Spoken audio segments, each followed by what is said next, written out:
What's up guys, it's Revenge here for Divine Insanity. Today I've got something pretty different for you actually. I've got a Gotham City Imposters gameplay. Now if you haven't heard of this game, it's a Xbox Live Arcade game and a Steam title. I'm actually playing it on Steam at the moment on my PC. I've actually been having a lot of fun playing this game. I mean, I'm normally just a kind of Call of Duty and MMO player. I don't really play much different. I'm not big into Battlefield. It's kind of a bit too slow for me. I'm really into the fast-paced shooters, and this game definitely works as a fast-paced shooter. I mean, it looks cartoony. It's a very like jokey comedy kind of game, and it's got a lot of nice little voice actors that just make it really fun. But the actual gameplay itself is pretty amazing. It reminds me of when I used to play Call of Duty 4 all the time. It's just simple, fast-paced. There's not much to it. You got your attachment, your weapon, your attachment, and your equipment, and that's about it. I mean, the one layer it does add in this game is that you have your special equipment, which for me I use the grappling hook just because I like to move around very fast, and I'm in love with the sniper just because of how it works and how good it is. But right now I'm rocking the Buccaneer. I'm using the silencer on it so I don't pop up on the radar, because in this game the silencer doesn't affect your damage, which is amazing, because every game should have a sniper with a silencer that's usable. Like Call of Duty, you don't use a silencer on your bolt action because it just wrecks it pretty much.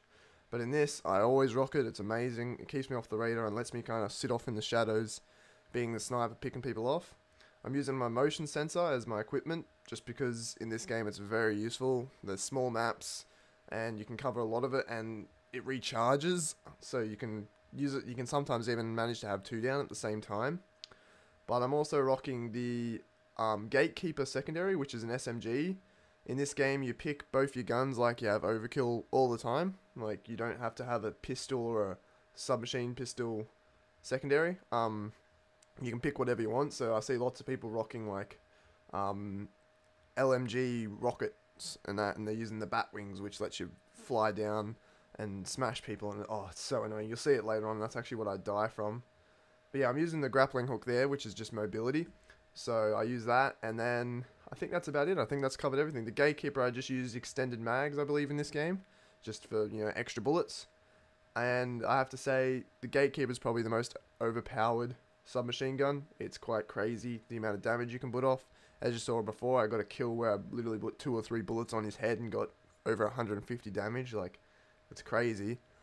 But yeah, I'd like to talk about the kind of games that I used to love playing and how they've kind of changed for the worse.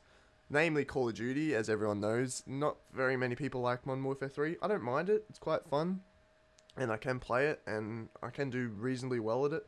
But it feels so different to what the other Call of Duties used to be about. Like, it used to be kind of, there was a lot of raw skill involved. Like, it was a very twitch shooter, like kind of like Counter-Strike and that, where it was all about your reactions, and that made you a better player.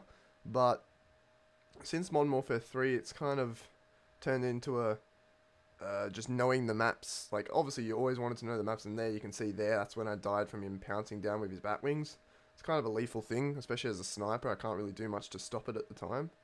But anyway, Modern Warfare 3 kind of changed that when it got... I personally believe when it got rid of stopping power, it kind of had to buff the guns to make it still a fast-paced shooter. At least it thought it did.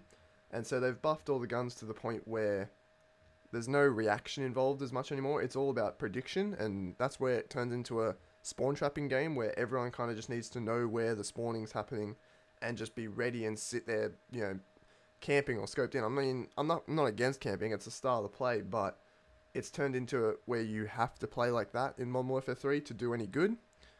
Like a rusher, like in COD 6 even. COD 6 was a very unbalanced game, but as a rusher, I could run around, I could, drop shot, could do all that stuff.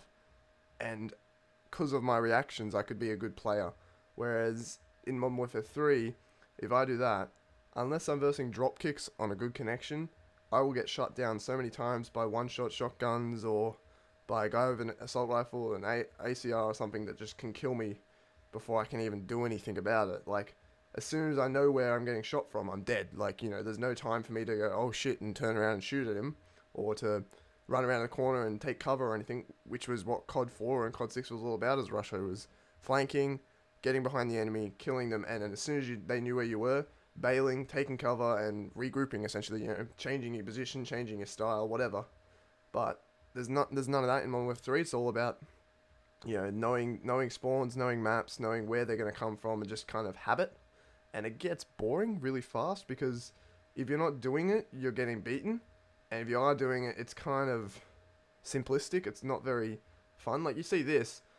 I mean, I'm holding the middle of the map, but I'm moving around to go get the health kits to recharge my health. And I don't know where they're going to come from. I mean, if I'm in the middle and they're coming to me, I know they've only got 4 ways to come from. They can come from the 2 side doors, the bit where I'm coming up now, and that gate there. But the element of this game that makes it amazing, in my opinion, is the actual equipment that you can use. The bat wings, the grappling hooks, the rollerblades, the spring boots, all that stuff. It changes the way people can approach you. It's not the same every time. Like, I could sit here and look down this tunnel, and people can run up like this, and it's just an easy picking for me, and then I get sniped.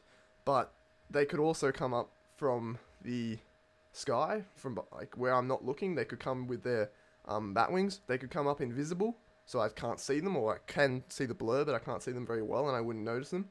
So it's really unpredictable, and that's what makes a good game, in my opinion. A way for the game to make it so it's not predictable what's about to happen, You don't know where they're going to come from. It's all about reaction and skill, not prediction. And that's where other games like Call of Duty and that have lost it for me, in my opinion. And they need to go back to their roots, go back to one-on-one gunfights, skill, reaction, and all that to make a good game. And that's what I'm really enjoying about this game, just the actual raw skill involved and just the fun I can have just from running around with a weapon. So yeah, that actually wraps up this game for you. I actually ended up going 29-3, I believe, if I check the score. Yep, 29-3 with a 9.6 ratio. Did pretty good using the sniper. I'm having a lot of fun. I suggest you check this game out. It's actually free to play on Steam right now. So yeah, have fun, guys. See you later.